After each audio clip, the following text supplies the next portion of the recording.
going to talk about fat loss today and good ways of leaning out and keeping muscle tissue.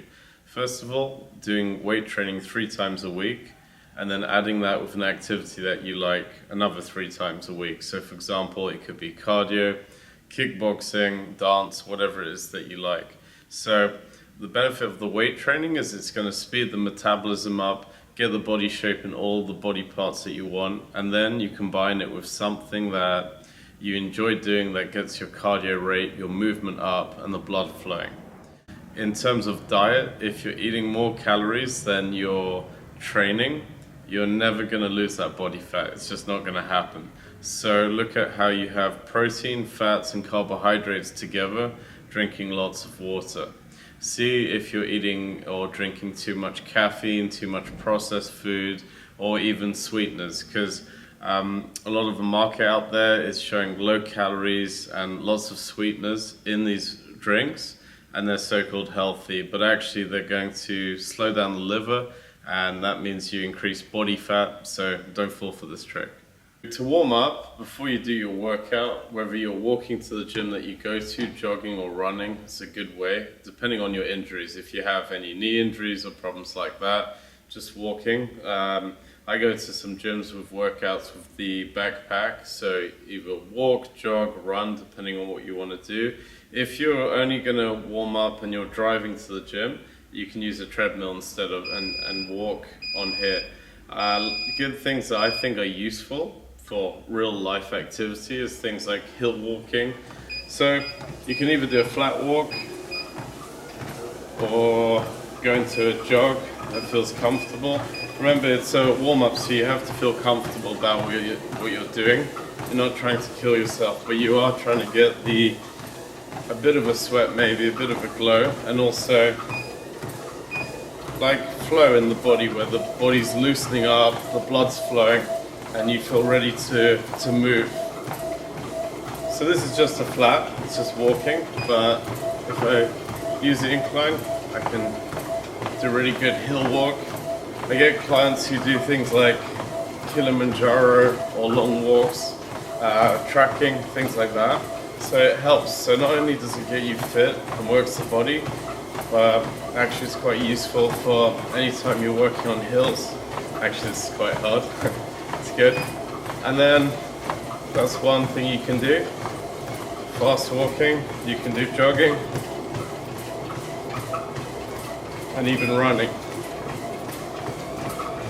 You can even, if you feel warm, you can do little sprints just to wake up the body, but don't go too crazy too quickly. It's better to build that speed up as you go along. So for example, you can do like a mini interval to warm up the body. So don't go from, I don't know, a very low speed to a top speed straight away. That's a really bad way of warming up, and you're probably going to hurt yourself. But when I train people that compete, that do sports, we sometimes add sprints in, even for people that want to do fat loss. We put sprints in, or even hill sprints. So this is a run. So it's a moderate pace. I'm quite cold right now, so I'm not going to go straight into it. But I'll wait for my body to warm up a little bit, and then I'll put it up a bit. I'm already starting to warm up. I've only done like 2.5 minutes. Put it up some more. Joints and ligaments feel good. I've gone at mid-speed, so now I can go for a sprint. It's not going to hurt too much.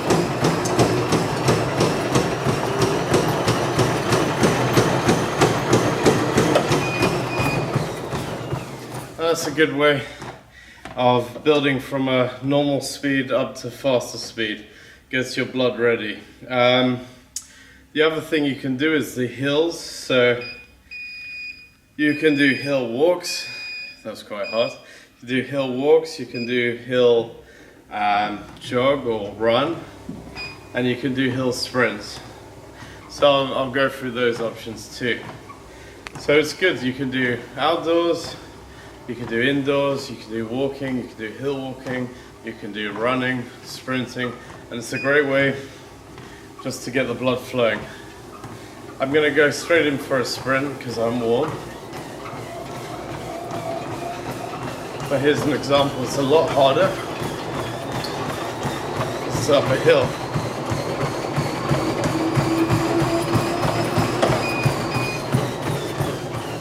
Yeah, that's pretty hard work. That is at a very high level.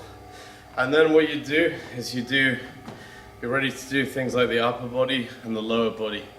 You don't necessarily need to run to do a whole body workout, by the way. You can warm up.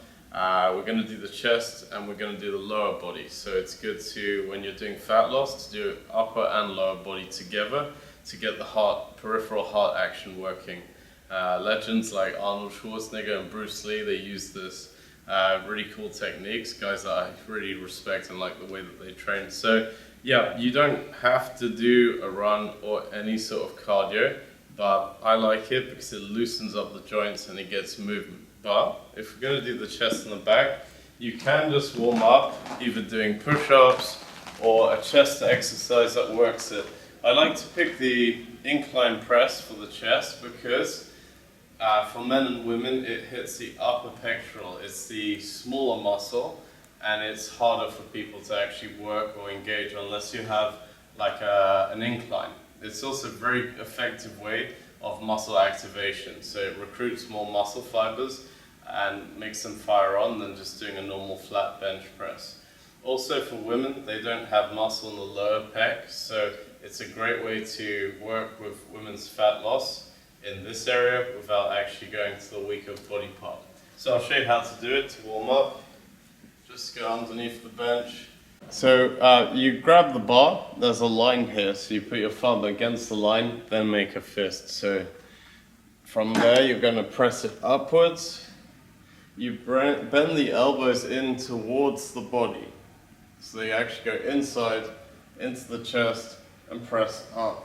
Feel the chest engage, bring it down, squeeze the shoulder blades into the bench, and then press using your chest muscles to squeeze it up. Bring it down slowly with nice control. You can bring it up fast and pause at the top and lock out to engage the joints and ligaments. So slow on the way down.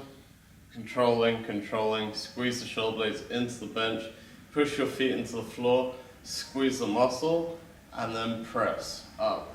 Good. Okay, so when you've warmed up with the weight, you've done a few of these movements, it's good to put the weight up by 5 or 10 kilograms each time, so you progress when you're beginning. So when you begin, you don't want to hurt yourself with putting too much weight. I know I can lift 100 kg plus, so I'm going to put a decent amount of weight, but when you're starting, increase it in 5 kilograms on each side, each set, until you get better and better at it. If you're looking to build the chest muscle, do German volume training, which is like 10 sets of the exercise that you want to get better at. If it's just for fat loss, you don't need to do that. You can superset and do about 6 sets with a lower body exercise. So you do upper body, lower body. I'll show you some of these with the weight. Press and lock out. Slowly control it on the way down. Elbows go close together. Squeeze the chest, the feet into the ground. Press up, lock out. Bring it slowly down. Breathe in on the way down, hold it. Breathe out. Squeeze at the top.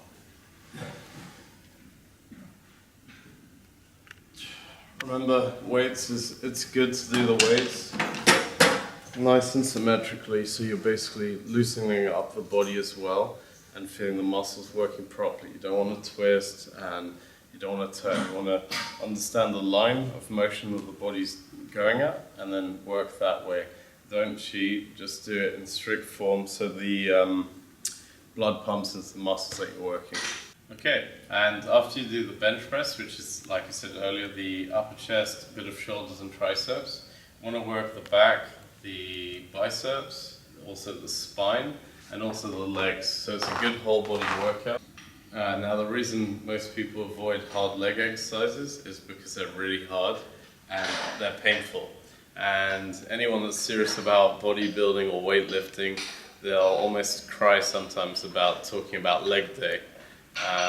Sometimes you'll see on Instagram leg day with tears flowing, because sometimes if you go really hard, you can't even walk up the stairs properly. Doesn't sound so good, but great results for the body, and you'll feel better after resting.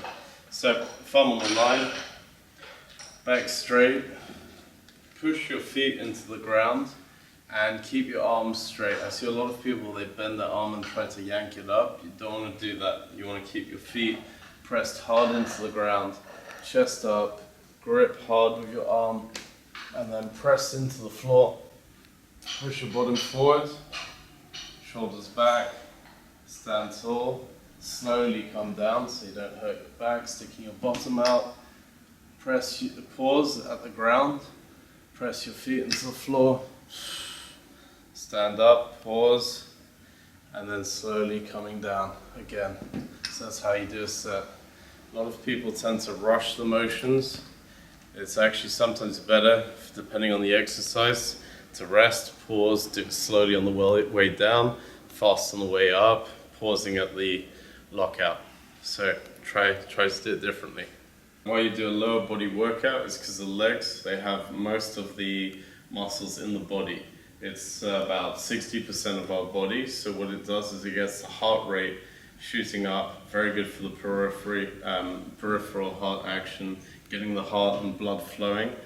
So very good for fat burning, but very good for testosterone increase, so it makes you feel good, and recruiting a lot of muscles at the same time. Okay, so with the chest and the hex bar deadlift, you're going to do 4 to 5 sets, 12 reps, and about a minute rest in between so you can work more effectively.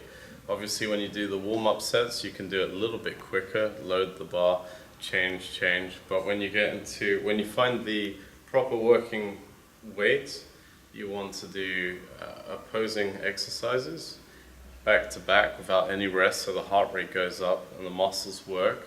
But then when you finish the 2 exercises, you take a 60-second rest, recharge, drink water, breathe, and then get back in the zone so you're mentally ready and not fatigued.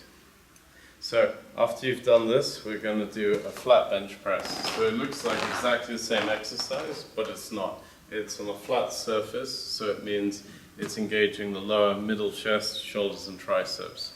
So you have more muscle fibers ready to recruit, and it means generally you'll be able to lift a lot more on a flat bench press. So the only difference is the angle, it's flat, and again, you're going to go for 12 repetitions. So bring it off, slowly coming down. Remember, it's going to be a slightly different angle, about 15 degrees, press it up, slowly coming down, grip hard, elbows in, press from the chest. When you're doing a muscle, focus on engaging the muscle that you're working. Don't just move it up and down, but actually focus on that muscle, squeezing it, contracting it, and trying to make that exercise work for your body mentally by really imagining it, thinking it, feeling it. So you'll notice another bit of the structure of the workout is we're doing a push exercise and a pull one. Before we did the incline, it was a push. Then we did the deadlift, the hex bar deadlift. This is a pull. So we've done another push now. So now we're going to do a pull, so a lat pull down, which works really well for the back and the biceps and good posture, which is the benefit of doing weight training. So grab onto the handles, and you're going to sit down, knees underneath the machine, lean back 15 degrees, pull, hold it there, slowly come up, lengthen into the muscle, and then pull it back again with nice control. You can let it go up, lock out the arm, but try and keep the lat muscles, the back muscles engaged. Try and lift the chest up, have the head up slightly. Breathe in on the way up, breathe out on the way down.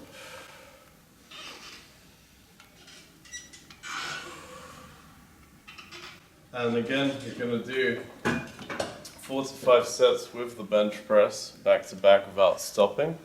And you do that for 12 repetitions to get the blood flow, the muscle growing, and also fat burning going on because you're not really resting. After you've done the 2 exercises, rest 60 seconds, and then go back and repeat when you have mental charge and strength again.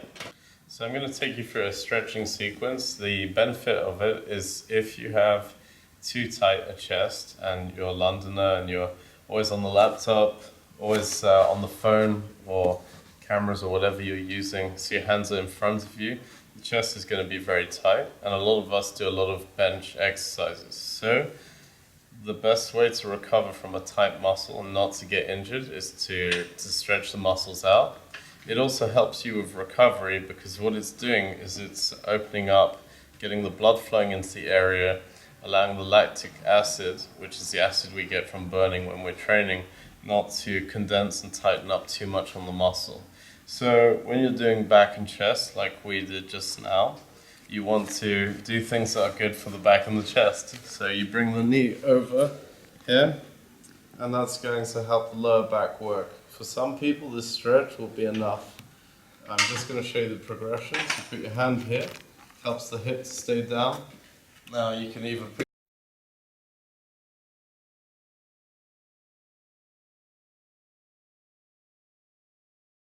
towards the floor, hold it there for about 30 seconds. Try the other side. So again, the